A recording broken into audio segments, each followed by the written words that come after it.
नमस्कार, मैं जय कुमार सारथी स्वराष्ट्र न्यूज 24 के एक नए अध्याय हमर खेती हमर किसान के विषय को लेकर प्रस्तुत हुआ हूं। और चलिए देखते हैं कि किसान किस प्रकार जो है धान की हो, चाहे गेहूं की हो, चाहे ज्वार की हो, चाहे बाजरे की हो, खेती किस प्रकार करते हैं, किस प्रकार के दिक्कतों का सामना करना पड़ता है, कितना मुनाफा होता है, कितने दिनों की देख रेख पर जो है फसल जो है पकता है, या फसल को पकने के लिए कितना दिन लगता है, और कब तक फसल पक कर तैयार होता है, और आपके और हमारे थाली तक आने में कितनी समस्याएं, कितने दिक्कतें होती है, और क्या किसान खेती करके मुनाफा कमाता है या नुकसान में रहता है। इन सभी विषयों पर हम चर्चा करेंगे। सरायपाली ब्लॉक अंतर्गत ग्राम पंचायत कंवरपाली में एक किसान भाई से हमारा बात हुआ है। हम उनसे जाकर चर्चा करेंगे, आमने सामने चर्चा करेंगे कि किस प्रकार जो है खेती करने पर जो है लाभ किसानों को मिल सकता है, और क्या क्या सुविधाएं शासन प्रशासन से किसानों को जो है मुहैया कराई जा रही है।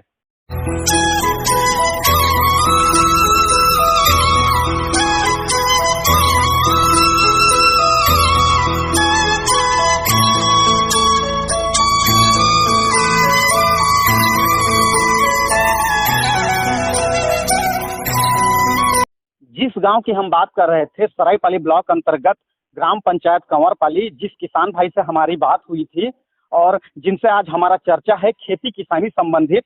धान की खेती यहाँ पे होता है। आप देख सकते हैं कि चारों तरफ सिर्फ धान लगाया गया है, और धान से जो है कितना मुनाफा जो है किसान कमाते हैं, कितना नुकसान होता है उनको खेती करने में, कितनी देखरेख करनी पड़ती है, कितने दिनों में फसल पकता है और कितने दिनों पे फसल को काट कर बेचा जाता है। इन सारे विषयों पर लेकर हम चर्चा करेंगे इस कार्यक्रम के माध्यम से, और जल्द ही हमारा मुलाकात होगा उन किसान भाई से जिनके द्वारा जो है हम जानेंगे कि खेती किसानी करने के फायदे क्या हैं।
जो है छत्तीसगढ़ में किसानों द्वारा जो है रबी फसल किया जाता है, और फसल पे किस प्रकार जो है मजदूरों को बुलाकर जो है यहाँ पर रोपाई का काम किया जा रहा है। आप देख सकते हैं ये धान का गुच्छा है, जिसको जो है एक एक करके जो है जमीन पे जो है लगाया जाता है, और उसके बाद जो है इसकी देख रेख की जाती है। कई महीनों तक जो है देख रेख करने के बाद, बीमारियों से निजात पाने के बाद जो है इस पर जो है फसल आता है, और फसल आने के बाद जो है फिर किसान जो है इसको बेचने के लिए जाते हैं। आप देख सकते हैं किस प्रकार जो है यहाँ मजदूर जो है रोपाई का काम कर रहे हैं, और सारे जो है बाहर से बुलाए जाते हैं, क्योंकि कई बार जो है स्थायी गाँव में जो है मजदूर नहीं मिल पाने के कारण जो है बाहर गाँव से भी बुलाए जाते हैं। और कितनी मशक्कत और कितनी तकलीफों से जो है ये सारा प्रोसेस होता है, काम होता है, और कितनी तकलीफ से जो है धान का फसल जो है निकलता है। और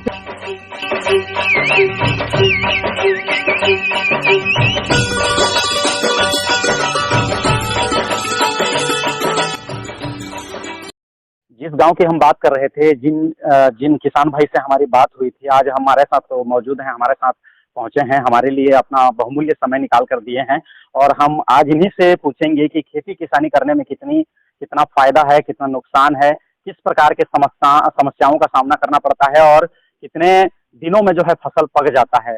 जी हाँ, आज हम कंवरपाली ग्राम पंचायत पहुंच चुके हैं, और हमारे साथ हैं किसान भैया हैं, इनका नाम पूछ लेते हैं। सर, आपका नाम क्या है? तेजलाल चौधरी, कंवरपाली। भैया आपको जो है, आप जो है खेती किसानी से जुड़े हुए हैं, आपका एक अलग ही पहचान है खेती किसानी से। तो जो खेती करना कब से आप आपके जो है परिवार स्टार्ट किए हैं और कितनी एकड़ खेती है आपकी? मेरे परिवार तो बहुत पुराना से खेती करते आ रहे हैं, बाप दादा से। और मेरे पिताजी लोग चार भाई है, बंटवारा बंटवारा के। मेरे पिताजी के मेरे 15 एकड़ जमीन है। हम लोग खेती करते हैं और 2 बोर है।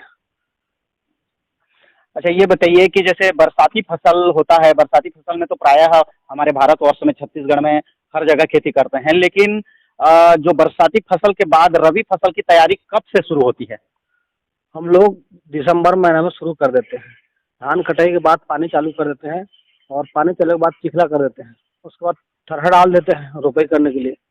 और जमीन जब पहरा सड़ जाता है, 15-20 दिन बाद सड़ता है, तो आराम से उसको रोपाई करते हैं। एक आध महीना बाद पौधा रोपाई के लायक हो जाएगा, तब रोपा करते हैं। लगभग रोपाई में जो है क्या-क्या समस्याएँ आती हैं? कितने लोगों को बुलाना पड़ता है? क्योंकि आप बता रहे हैं कि 12-15 एकड़ आपका ज़मीन है, तो लगभग कितने लोगों को जो है मज़दूरी के लिए बुलाना पड़ता है? भाई देखो, आजकल मजदूरी की बहुत ज़्यादा समस्या है। हम लोग ठेका देते हैं रोपाई के लिए। अभी गर्मी में रोपा दिए लिए ठेका दिया है। प्रति एकड़ 5,000 रुपये लग रहा है अभी। लेबर लोगों को ले जाने और पहुंचा देने का दोनों करना पड़ता है। और 1 एकड़ में कम से कम 15,000 मिनिमम खर्चा है, 15 से 20 तक प्रति एकड़। ये बताइए भैया कि जो आप फसल लगाते हैं रबी फसल, ये धान की फसल आप लगाते हैं ना? मैं धान लगाया हूँ, मूंग लगाया हूँ, उड़द लगाया हूँ। तो क्या है कि थोड़ा थोड़ा किसान आदमी है, खरीदने में तकलीफ होता है, रेट ज़्यादा बढ़ जाता है। इसीलिए हम लोग मड़िया भी लगाया हूँ 2 एकड़, सरसों लगाए हैं 1 एकड़। ये बताइए कि जो धान क्या है, मुख्यतः छत्तीसगढ़ में जो है धान, छत्तीसगढ़ को जो है धान का कटोरा कहा जाता है, तो छत्तीसगढ़ में जो है मुख्यतः धान की फसल की जाती है। धान के फसल में जो आप लगाते हैं रबी फसल में, वो लगभग कितने दिन में जो है पक जाता है? वो तो 4 महीना बोलते हैं आदमी, 120 से 150 दिन तक में पकता है। अच्छा, धान की फसल में या इसके अलावा और जो है आप कौन सा कार्य करते हैं? मैं खेती के अलावा राजनीति से जुड़ा हूँ। 2010 में पहले मैं सोसाइटी सदस्य बना था, और उसके बाद 15 में जनपद सदस्य बना। 15 से 20 तक जनपद सदस्य में कृषि सभापति सरेपल्ली जनपद पंचायत में था। अच्छा, तो ये बताइए कि आपका राजनीति अनुभव कैसा रहा? राजनीति अनुभव इतना है कि राजनीति में उतना ज़्यादा तो लाभ नहीं है। हाँ, लेकिन मैं जनता का सेवा करने के लिए बना था। किसान रहते आप जो है स्थायी जो अभी सरकार है, राज्य में जिनकी सरकार है, किसानों के हित के लिए आप क्या बोलना चाहेंगे, क्या संदेश देना चाहेंगे सरकार को? मैं राज्य सरकार को ये बोलना चाहूँगा कि गर्मी के धान को किसान लिया जाए। जैसे बाजू में अपना उड़ीसा सरकार है, उस हिसाब से भी गर्मी का धान खरीदी किया जाएगा, क्योंकि उसको रेट बढ़िया मिल जाएगा, और उसका जो पूंजी में थोड़ा सा आय बन जाएगा, और उसका घर गुंजाइश आराम से चलेगा। तो आप देख रहे थे कि छत्तीसगढ़ के एक छोटे से गांव में रहने वाले किसान की व्यथा भी, उनका लाभ भी, और किस तरह से जो है वो लाभ भी कमाते हैं और किस तरह से जो है उनको समस्याओं का सामना भी करना पड़ता है। और ये अध्याय यहीं पे हम खत्म करते हैं, और अगले हफ्ते फिर इसी दिन मुलाकात होगी एक नए अध्याय के साथ, एक नए फसल पर विषय पर चर्चा करेंगे।